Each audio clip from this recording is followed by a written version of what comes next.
Hey guys, what is going on? It is Elevated with Lance. Yeah. Wait, oh, yeah. With Lance. And Lauren. Hey. Oh, goodness. We are on episode 9 this week. I cannot believe we've been doing this show now for a little over 2 months. Well, officially, this is our 9th week, so whatever the math is there. Well, usually I need a calculator, because I'm not great at math. Anyway, we are so excited about today's episode. Lance and I love to talk about relationships. Would you agree with that? Yeah, and again, this is like, if you guys are thinking right now, like, I'm not even married, I'm single, I'm permanently single. This is not that type of relationship episode. It will involve that. Yeah, sure. This is about all the things because we both stress out about different things, but I stress like crazy about relationships. People are mad, people are upset, tension, etc. So this is an important thing. So don't tune out here. Yes, and I would say that Lance and I are very, very driven by our relationships. So I would say that, you can correct me if I'm wrong, but when our closest relationships are out of whack, or feel like there's something tension-wise, it kind of disturbs our inner being in a way that's really difficult to put into words, actually. Absolutely. But, I feel like that's how I think that's it, and I think that the other thing, too, is the main reason, obviously we've talked about this a long time, the main reason we're wanting to do this is because so many of our clients, here's the deal, guys, you think that a lot of times that our clients would be asking us questions and struggling with, we don't know what to eat when we're out, and food and exercise. Guys, that's not what it is. Right. What happens is people start going like off the rails a little bit, and we start diving in to figure out what's going on, and it turns out that there is usually something relationally that's going on that's causing them some sort of internal stress, and then they either start undereating, overeating, creating bad behaviors, using numbing, coping, escapism, blah, blah, blah. Your relationships matter, from your boss to your friends to your mom to your siblings, whatever, it all matters. It does. And so we wanted to kind of talk about this today because the big question here, which you see on the title, is, are you a safe and secure person to be in a relationship with? And this is a really viable question.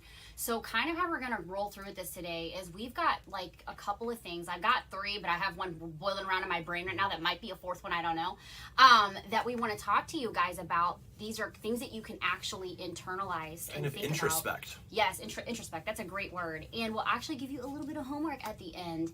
But it's just a topic that's really near and dear to our heart because, again, it's so much bigger than just your marriage. It's bigger than all of that. And it affects everything. It does. And to be a person that is a safe and secure person to be in and stay in relationship with, there's definitely some unlocks that I feel like society as a whole is missing because we're actually not taught this stuff. Like, we're not. I wish these were things that were taught in school, but they're not. No. We can't teach that in school. Oh, I know, right? The rules. thing of it is, right, yeah, things on like how to like perform well with one another, get along, create well, and so on and so forth. Guys, the thing of it is like, after high school, I've spent more effort and energy, and Lauren as well. It's just that this has been an area that I focused on, is diving in with the mindset, relational aspects, how to communicate with one another, because this is what makes the world go round, but it's also the thing that puts the chink in the chain and prevents things from going on well. Look at how many times business mergers, selling things, all these things that could be vacations that are ruined because of the way that 2 individuals or multiple individuals interacted with one another. And you might look on the outside and go, oh, I see what they did, but you might say, I have no clue what's happening. They're a mess, but I have no clue, or we're a mess and I don't know what's going on. And oh my gosh, we've been there. And the thing of it is that we want to at least give you a couple of the tools that we've learned over the years, because the fact is that Lauren and I have both been that person that was not either, dare we say, here in the title we say safe, but maybe there's a lower level of safe that we could even say that's just not pleasant.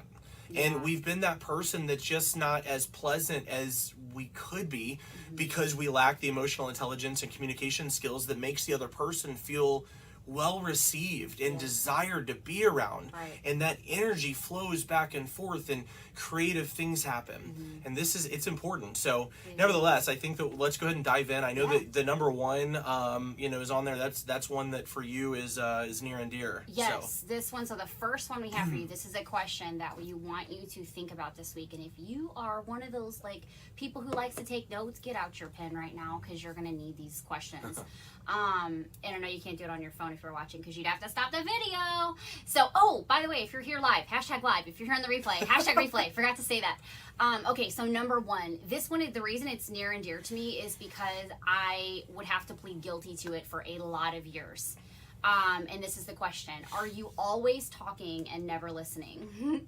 So, yes, I used to always be talking and never listening. And in fact, when I did listen, it was so that I could talk about, have something to say for them to hear versus me to hear. And this is not just with him, even though I'm pointing at him. Having a lot with him, but with everybody in my life. And so what do I mean by that? What I mean by that is whether this relationship is your spouse or a coworker or your best friend or whatever, are you gauging how that person is and what the conversation is about and allowing them to be a participant in the conversation? And secondly, to that, it's kind of like a B part or a two part. Whenever they are talking, are you listening to hear them versus listening to say a rebuttal or say something or to give advice or whatever? Because sometimes what we have found, especially in a marriage, for Lance, he doesn't need me to solve his problems. Now, that's my nature. I want to help him and solve. But sometimes what he needs are these two things that sit right here. And that's all he needs. Her hands. Yeah, my hands. Her hands. They were just right there. They're just right here. Hey! If you're listening, she put her hands over her ears, pointing to her ears. I'm assuming everyone is watching this on video. But anyway, he's really just needing me to listen and just to be a sounding board sometimes. So that, that's a part B. And then again, whenever you are having a conversation, make sure that that person gets to have a word in edgewise, because there's nothing worse than feeling like you're having a conversation with someone, 20 minutes goes by or 10 minutes, and you have listened and listened and listened and have not gotten to even engage in the conversation. It feels like a one-way street. So there are two things that I've learned, which, gosh, man, one thing I would say is to make sure that this isn't happening is, if you are a person who's doing most of the talking, that, and again, that can happen, but here's one good thing that will just create what we call a pattern interruption that will prevent those old habits. If you are incessantly talking and you want to be, part of this and you're excited and so on and so forth, one part that will just be empathetic to use for your person that you're communicating with is asking questions. Yes. Be curious and inquisitive about them.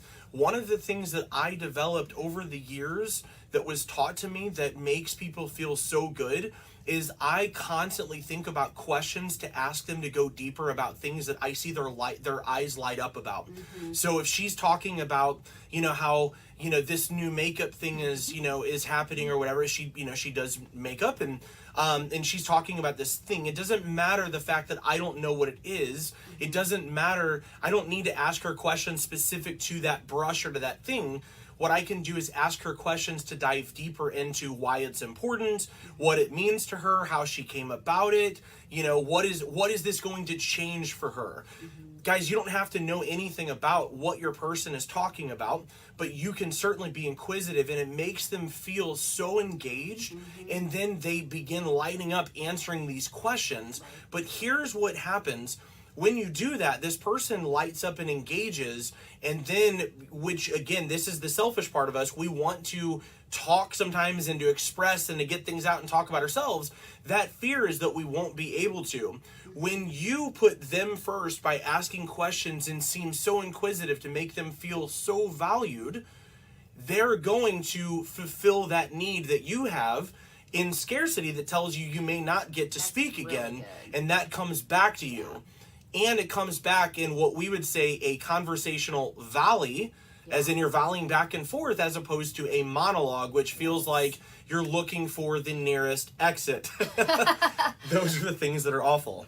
Yeah, and I would add to that, and then you can jump into number 2, but the person on the other end feels very valued. Mm-hmm. And I think that's sometimes what feels missing whenever you have that one-way street, because you just kind of like leave the conversation going, did they even... Was that what? Did I really even need to be there, or could they just have thrown all those words on the wall? Like, I mean, that's so. That's the other thing that I was going to say is make sure that you're talking with somebody and not talking at them. Right. So, in the talking at them thing is a big difference. Also, that's cool. When you're talking at someone, and here's the thing: if you notice their body language, their facial features, you're probably going to start noticing like their eyes bigger.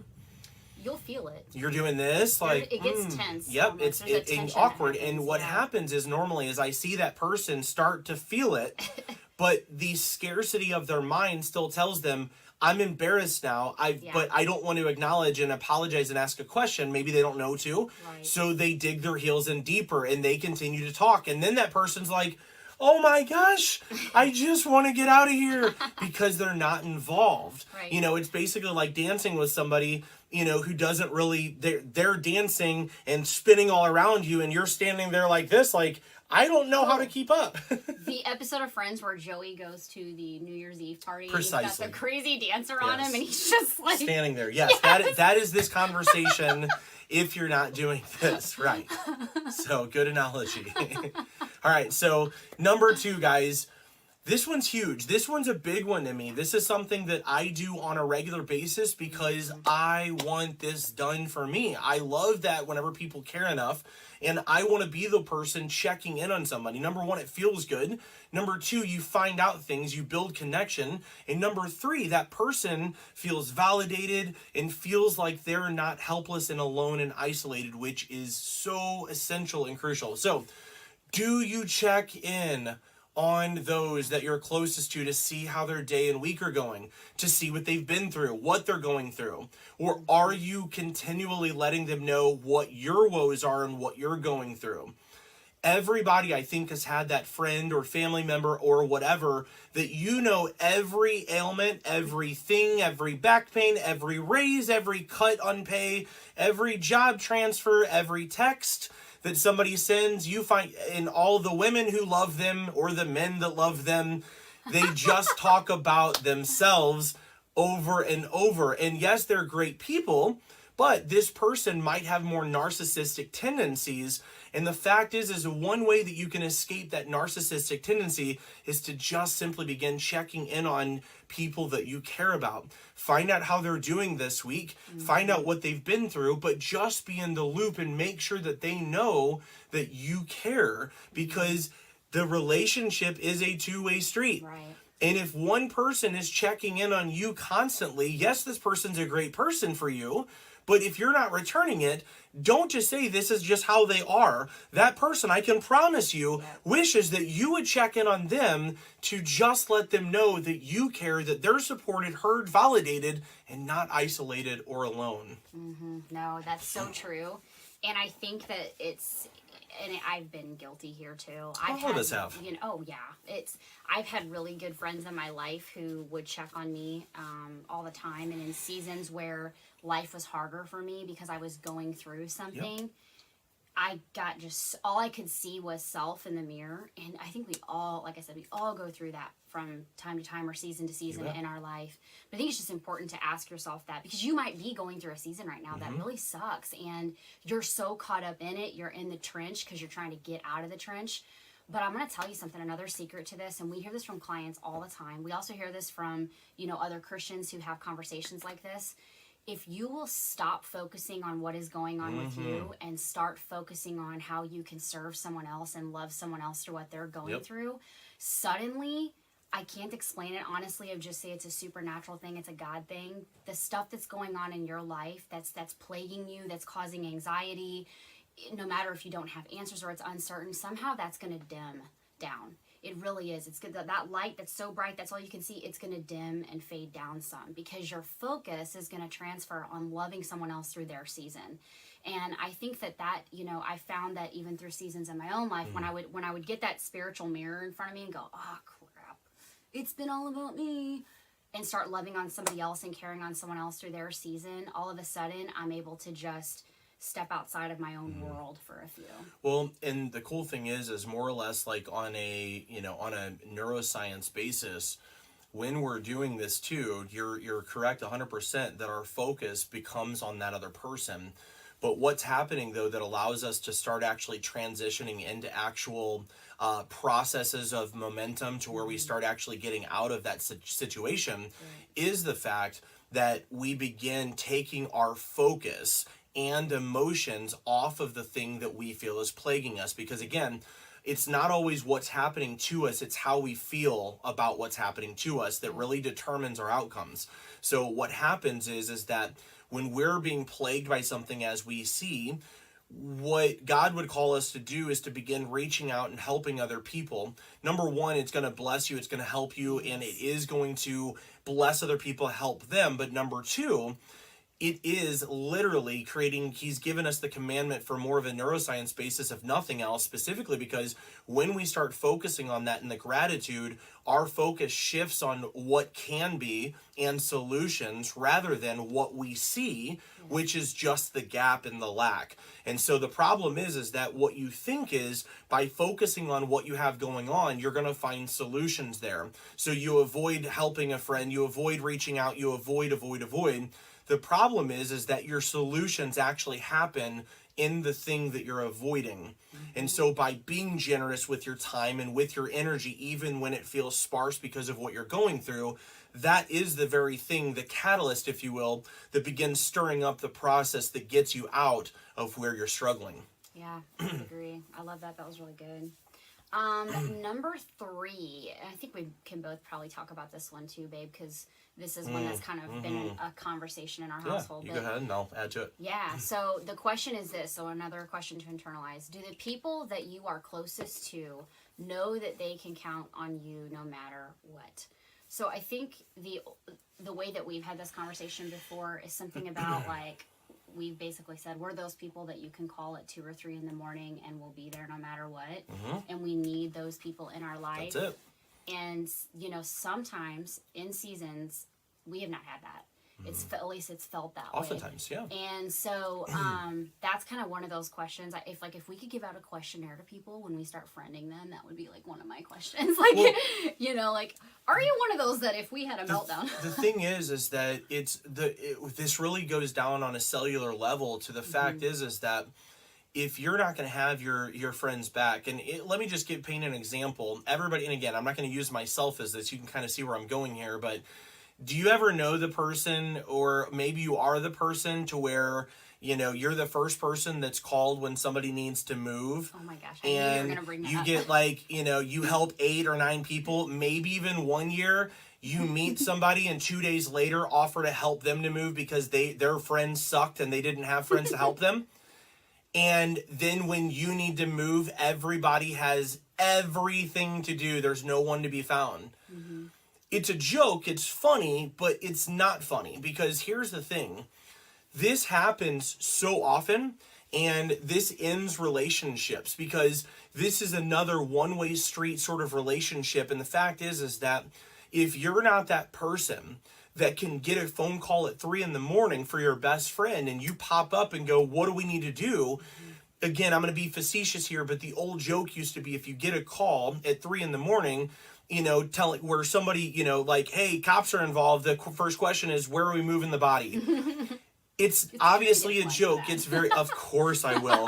The fact is that that's an extreme version to just say, that's how much I have your back. Right. That if you call me at 3 in the morning, I'm not worried about why you're calling me. I'm just trying to figure out, where do I need to be to make sure that you're okay? Exactly. My thing is that if you don't have that friend, be that friend. Come on now. And teach other people to be that person, but lead by example. Yeah. And so I can't tell you how many times that, I have not wanted to do something, but I'll offer because I've been that person that doesn't have someone. And I'm not going to offer to do something that I'm not willing to do. I will definitely only do that. But the fact is that sometimes I don't feel like doing it. My flesh doesn't feel like doing it. I don't want to be lazy, and I don't want to, constantly help people. That's what I do for a living all the time. That's all we do. But that's what we're called to do. Yep. We help people. And so the encouragement here is just to ask yourself, to what level of friends do you have that you can call it, at any hour of the night to ask for whatever, and what level of commitment they're there for you. And ask yourself, if any of my friends, if my mom, my brother, sisters, whatever, if they called me, or let's even go a little bit further. I'm not talking about the person who's always needing money, but I'm talking about the person who has their stuff together and calls you, and they're not asking for money. They're just flat out letting you know, this is what's happened. I just lost my job. I can't pay rent. I can't do this. And they're telling you, I'm going to find a way to figure this out. Are you the person that just hears and goes, sorry that life sucks for you? Or are you the person that goes, hey, we're going to figure this thing out together. Do not even freaking think you're doing this alone. It's not happening. I don't care if I've got to irritate the crap out of you. I'm showing up. We're going to figure this out. We're going to get you the job. We're going to move things. We're moving heaven and earth. That's what we do. If you're not that friend, my question is, what prevents you? What prevents you from being that friend? And if you had that friend, do you think that it might encourage you or motivate you to be that friend for someone else? Yeah, that's good. That's so good. I think that was it. I was going to say, the only thing I would say also to do, guys, is just be in tune with yourself and with others. When you walk into a room, read the room, scan the body language. If you're talking and you're seeing their face twist up, ask a question. Are you okay? Is there something uncomfortable? Be someone who notices what other people are going through. There's enough of us that are aloof. We don't need more of that. Well, and here's the thing. No one has to be a body language expert, because I'm not one. But the people closest to you, when something's off with them. Because you know them well enough to know something is off with the way they're ticking today. Yep. So start being inquisitive and asking. And maybe they're the type that they don't want to share, they don't want to whatever, and then you have a boundary that they've laid down, and that's okay. But try to dig and pull a little bit, because chances are a lot of times when people aren't sharing, it's because they're scared, they're worried about judgment, they're fearful, all of those things. And if you give them a safe space to open up their heart, you have won something in a relationship that is absolutely just, there's no price tag that you can put on it. So dig. Yeah, and just because somebody tells you that they're fine once or even twice or maybe even 3 times, but their body language is saying otherwise, I'm not saying that you have to continue to push to a degree that you are irritating them, but just understand, to make them know and to say, look, I understand you might be saying that you're uncomfortable right now, or that you don't need to talk. But when that time comes, that maybe in an hour that you feel a little bit more ready, give them that opportunity to come back to you. Don't just get irritated or crabby to where it's like, well, I tried, I put in my time, and they didn't want to have anything to do with it. Well, have you ever been that person that maybe your feelings were hurt, or you've been left out so many times that when somebody asks you, do you need something, your instant reply is, no, I'm fine, because you've been crushed by the person who offers it over and over? These are the reasons that people do things, guys. This is the reason that we study mindset, specifically to make sure that we're in alignment with things that serve us, serve others, and serve our goal, but never compromise the integrity of any of those to make one of those happen. Yeah, 100%. So hopefully, hopefully this helps. Yeah, hopefully. And so I was telling Lance, let's give him a little homework. The teacher in me coming out. Okay, so what we wanted to do was save this to you guys. So first of all, the 3 questions. Are you always talking and never listening? Do you check on those that you are closest to see how their day and week are going? And do the people that are closest to you know that they can count on you no matter what? So those are the 3 questions. What we want you to do over this next week is pay attention to the way that you're interacting with those that you are in closest relationship with, and how your communication style is going. And keep those 3 questions burning in your brain to see how you are treating them. And if you find yourself checkboxing those questions that we asked, start thinking of ways to start shifting that around. Because here's the thing, they'll notice. They will absolutely notice. And I think you mentioned you had a book reference too. Yeah, so we'll put the link in the description. But there's a book that Lauren and I have read called The Relationship Cure. And that sounds, obviously, that is a bold promise to say that there's a cure for the relationship. But I assure you, you will pick up on so many things that resonate with your heart. One of the things that we picked up on that from this book was something known as making bids. And I'm not going to tell you what it is because I want you to dig in there and find out. But this thing was so revelational for us when we realized what this was, and it was something that connected our hearts. We stopped doing this old habit. And again, you're going to figure out what I mean by this whenever you listen to this book. I would recommend listening to it versus read. If you like to read, read. We both read and we listen. I more listen. She does a lot of listening. Nonfiction books I like to listen to.